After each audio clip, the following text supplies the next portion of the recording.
మీరెంత మహిళా ద్రోహి అర్థమవుతుంది. వాలంటీర్లుగా ఉన్న ఆడపిల్లలందరూ నా అక్క చెల్లెళ్ళతో సమానం.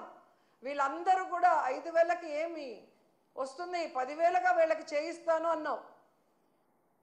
ఈరోజు అధికారంలోకి వచ్చాక 1,70,000 మందిని రోడ్డున పడేసి ఉద్యోగం లేదు, జీతం లేదు, వాళ్ళ జీవితాలకి దిక్కు లేకుండా పోతే ఎందుకు నోరు తెరవలేదు అంటే పవన్ కళ్యాణ్ నువ్వు మహిళా ద్రోహి కాదా అని అడుగుతున్నా.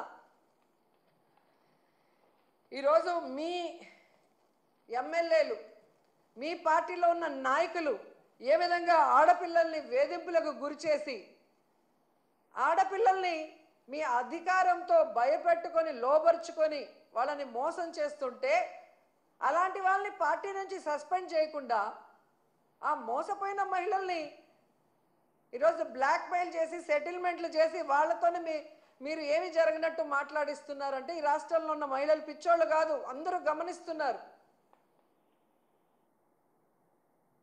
సో ఈ రాష్ట్రంలో మహిళా దినోత్సవం జరిపే అర్హత కూటమి ప్రభుత్వానికి లేదు. ముఖ్యంగా చంద్రబాబు నాయుడు గారు, పవన్ కళ్యాణ్కి అయితే అసలే లేదు. కేవలం పబ్లిసిటీ కోసం, మహిళా సాధికారత కోసం మేము ఏదో కృషి చేశామని డబ్బాలు కొట్టుకుంటే ఎవరు కూడా నమ్మే పరిస్థితిలో లేరు.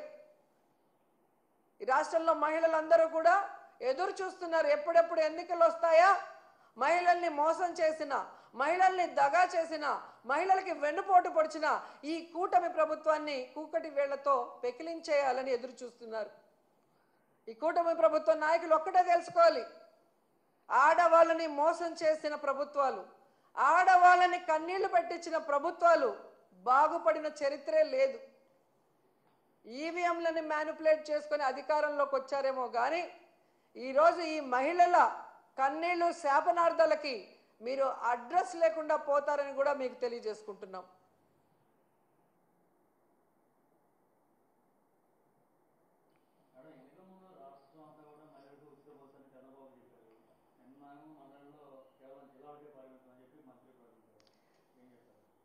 నిజంగా ఇది చాలా బాధాకరం అండి.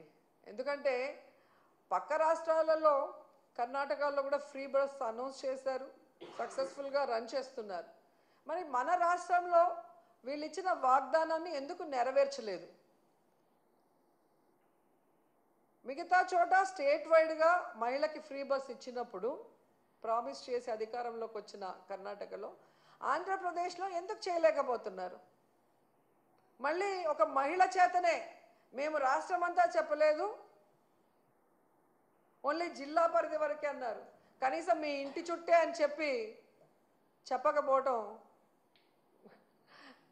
అందరూ కూడా చూసి నవ్వుకుంటున్నారు. అంటే వీళ్ళు చేసిన తప్పులకి వీళ్ళు ఆన్సర్లు ఇవ్వరు, ఎవరో ఒకరిని బలిపశువులు చేయటం. ఆ మాట్లాడిన మహిళను చూస్తే నాకు జాలేసింది. గతంలో కూడా మీరు చూసారు, తెలుగుదేశం పార్టీలో పొగుడుకోవాలంటే వాళ్ళు వచ్చి కూర్చొని పొగుడుకుంటారు, సన్మానాలు చేసుకుంటారు. కానీ ఒకటి చేయలేనప్పుడు లేదా ఒక తప్పు జరిగినప్పుడు మహిళల్ని ముందుకు తోసి వాళ్ళతో ఏ విధంగా ఇతండంగా మాట్లాడిస్తారో మనం కళ్ళారా చూస్తున్నాం. సో మహిళలు ఈరోజు ఎంతో ఆశగా ఎదురు చూసిన ఫ్రీ బస్సు ఇవ్వకుండా ఇంకా డొంక తిరుడుగా మాట్లాడుతున్నారు. కాబట్టి ఖచ్చితంగా సరి అయిన సమయంలో మహిళలు బుద్ధి చెప్తారు.